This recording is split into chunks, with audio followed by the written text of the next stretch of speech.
دینی بیانات، شرعی مسائل، اسلامی وظائف اور عقائد کے متعلق معلومات کے لیے مفتی عزیر گل سکھروی کے چینل کو سبسکرائب کریں۔ بسم اللہ الرحمن الرحیم۔ آسان درس قرآن۔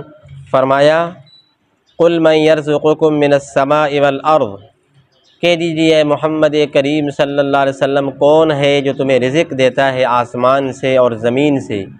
مطلب یہ ہے کہ جب آسمان سے بارش ہوتی ہے، رحمت کا نزول ہوتا ہے، اور اس طرف جو ہے زمین کے مواد سے یعنی زمین کے ساتھ وہ پانی ملتا ہے، تو اس وقت پھر ان دونوں کے میلاپ سے اللہ تبارک و تعالیٰ تمہارے لیے یعنی انسانیت کے لیے روزی مہیا کرتے ہیں۔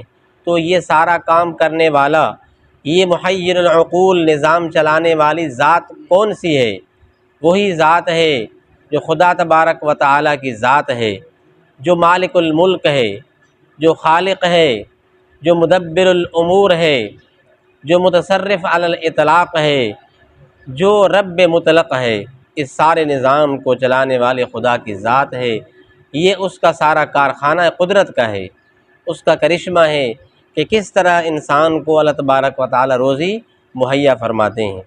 آگے فرمایا امن یملک السمع والابصار، کہ کون ہے جو مالک ہے کان کا، والابصار آنکھوں کا، یعنی قوت سماعت کس نے دی ہے؟ سننے والی۔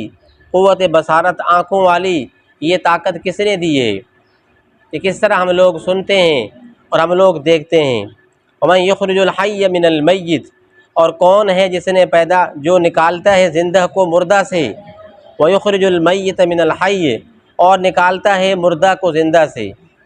اب زندہ کو نکالتا ہے مردہ سے، اس کی مثال کیا ہے؟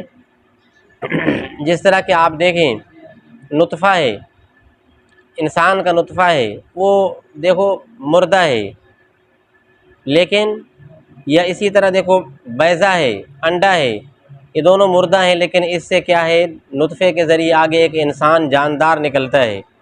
بیضہ سے، انڈا سے آپ دیکھتے ہیں کہ چوزا نکلتا ہے سانس والا۔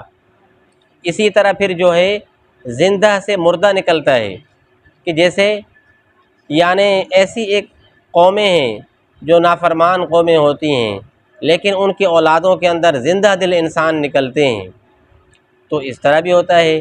یا پھر زندہ دل انسانوں سے جو ان کی اولادیں ہوتی ہیں، وہاں سے نافرمان نکلتے ہیں، مردہ قوم نکلتی ہے، ایسا بھی ہوتا ہے۔ من یدبر الامر، اور کون تدبیر کرتا ہے کاموں کی، جیسے میں نے ابھی بتایا کہ یہ سارا نظام چلانے والے خدا کی ذات ہے، سارا کارخانہ قدرت چلانے والے خدا کی ذات ہے۔ بس یقولون اللہ، اللہ تبارک و تعالیٰ نے خود ارشاد فرمایا کہ اب اگر آپ پوچھیں گے لوگوں سے تو وہ کیا کہیں گے کہ اللہ ہی ہے جو تمام اس کارخانے قدرت کو چلانے والا ہے۔ فقل افلا تتقون، تو کہہ دیجئے محمد کریم صلی اللہ علیہ وسلم کیا تم سوچتے نہیں ہو، تم فکر نہیں کرتے، تم ڈرتے نہیں؟ فذالکم اللہ ربکم الحق، سو یہ اللہ ہے رب تمہارا برحق، سچا تمہارا رب یہی ہے۔ فماذا بعد الحق الا الضلال، تو اس سچ کے بعد باقی کیا رہ گیا؟ پیچھے جھوٹ ہی رہ گیا۔ تو جھوٹ کو، گمراہی کو کیوں مانتے ہو؟ حق کو مانو، سچ کو مانو۔ جب اللہ تبارک و تعالیٰ سچ بتا رہے ہیں تو سچ کو ماننا چاہیے، حق کو ماننا چاہیے۔ فَأَنَّىٰ تُصْرَفُونَ، تو کہاں لوٹے جاتے ہو، کہاں جا رہے ہو؟ نہیں جانا چاہیے یعنی۔ كَذَلِكَ حَقَّتْ كَلِمَةُ رَبِّكَ عَلَى الَّذِينَ فَسَقُوا أَنَّهُمْ لَا يُؤْمِنُونَ، اسی طرح ٹھیک آ گئی، سچ آ گئی بات تیرے رب کی ان نافرمانوں پر کہ یہ ایمان نہیں لائیں گے۔ یعنی اللہ تبارک و تعالیٰ کے علم الہی میں ازل سے لے کر یہ بات ہے کہ یہ لوگ ایمان نہیں لائیں گے۔ اس کا وجہ اس کا سبب ان کا فسق و فجور ہے، ان کی نافرمانی ہے، ان کی ہٹ درمی اور ضدیت ہے، اور اللہ تبارک و تعالیٰ کے علم کے اندر یہ بات ہے کہ یہ لوگ ایمان نہیں لائیں گے۔ ایسے نہیں کہ اللہ نے ان کے دلوں پر مہر لگایا ہے کہ ایمان نہیں لائیں گے، ایسا نہیں ہے۔ اللہ کے علم میں یہ بات ہے، اللہ جانتے ہیں کہ یہ ایمان نہیں لائیں گے ان کی نافرمانیوں کے وجہ سے۔ قل هل من شرکائکم من یبدأ الخلق، کہہ دیجئے محمد کریم صلی اللہ علیہ وسلم کہ کوئی ہے تمہارے شریکوں میں جو پیدا کرے مخلوق کو پھر دوبارہ اس کو زندہ کرے؟ قل اللہ، کہہ دیجئے محمد کریم صلی اللہ علیہ وسلم، کوئی نہیں مگر اللہ ہے۔ یبدأ الخلق، جس نے پہلی مرتبہ مخلوق کو پیدا کیا، ثم یعیدہ، پھر اس کو دوبارہ دہرائیں گے، لوٹائیں گے۔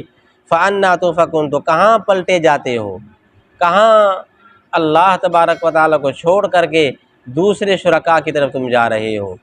یعنی وہ اللہ جس نے مبدا کو پیدا کیا ہے، نئے سرے سے مخلوق کو پیدا کیا ہے، تو پھر واپس اس کو زندہ کرنے میں کیا عذر ہو سکتا ہے؟